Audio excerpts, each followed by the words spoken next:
Next week, next Wednesday, I am running the Lisburn Fun Run, and I am doing it to raise money for Leukemia and Lymphoma NI, who are probably the only blood cancer charity that we have in Northern Ireland. And we're just trying to raise a small amount, only £1,000. We're nearly there, and last year I was really lucky to get so much support where we raised about £12,000 for Leukemia and Lymphoma NI. So yeah, gonna take that on in the middle of an election campaign next week. So basically, my husband has a very rare form of blood cancer called T lymphoblastic lymphoma. It is a blood cancer, so it is very similar to leukemia. The treatment protocol is the same for acute lymphoblastic leukemia. This is generally a children's cancer. There's not that many adults get it, but already I've been so touched and impacted by the amount of families that I have met across Northern Ireland who have had kids who have had the same cancer that my husband has. And basically for me, it has really brought into complete close contact the fact that we need to do so much more to support families and children with cancer. And for me, one of the big things I've been campaigning on is the fact that we need a completely new regional haematology centre for Northern Ireland. At the minute we have one situated at the Belfast City Hospital. Staff, everybody are incredible, fantastic, but the facilities are just not there.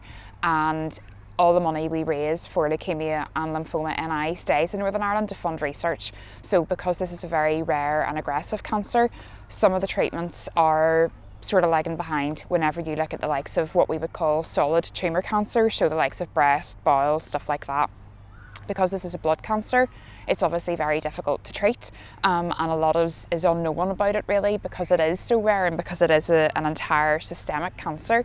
So basically the money that we raise in Northern Ireland goes to actually funding scientists who are working in the labs at the minute in Queen's, trying to make breakthroughs, so that's what it's all about.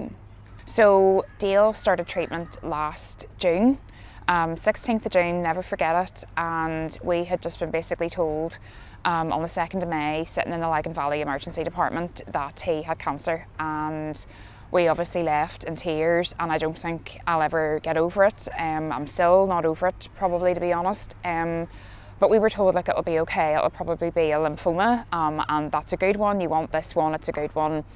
And we just went away and cried, and we kind of got ourselves together then and thought, this doesn't seem too bad. I mean, it's obviously not ideal, but you know, it hopefully be okay.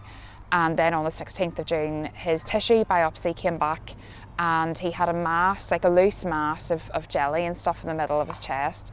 And they basically got that biopsy back, and that's when our world completely changed forever. And they were like, actually no, it's not what we thought at all.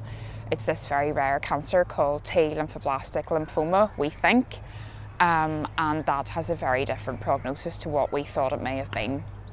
And basically my life has not been the same since, and it's been really difficult, to be honest. He spent basically the guts of about 7 months inpatient in Belfast City Hospital in 10 North on the top floor of that big tower, and that was incredibly difficult for me because I was still working, but I had to basically cut down all contact with people because he had no immune system, and not just him but the guys that he was in a ward with. So you don't get your own room, there's no sort of, you know, special treatment as such. You are in a bay with 4 other people, and you become really aware of the fact that you don't want to, you know, not just infect your family member but the people that they're basically in the ward with. So touch wood at the minute, if things go to plan, he has been having chemotherapy daily.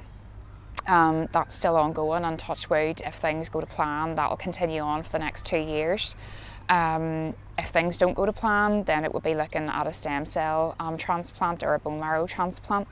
And I've already met so many families in Northern Ireland who have been down that route, and it's very arduous. It's very risky. It's not an easy procedure, and it's no guarantee of a cure. There are really no cures here.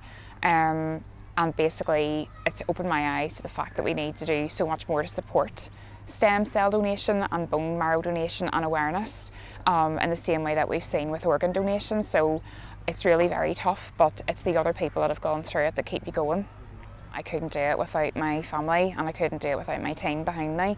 I mean, that being said, you know, it's still incredibly difficult to do because, you know, you're kind of going through a stage of trying to come to terms with what has happened and what is happening, but at the same time you're constantly in demand from people, and you're wanting to be out and about and amongst people, but you also know that it's a huge risk, and every single thing I do is at risk, because you could get COVID, you could get any sort of an infection, and obviously that is potentially life-threatening for Dale and people like him who have no immune system. So at the minute I'm actually living apart from Dale because of the election campaign. I don't want to put him at risk.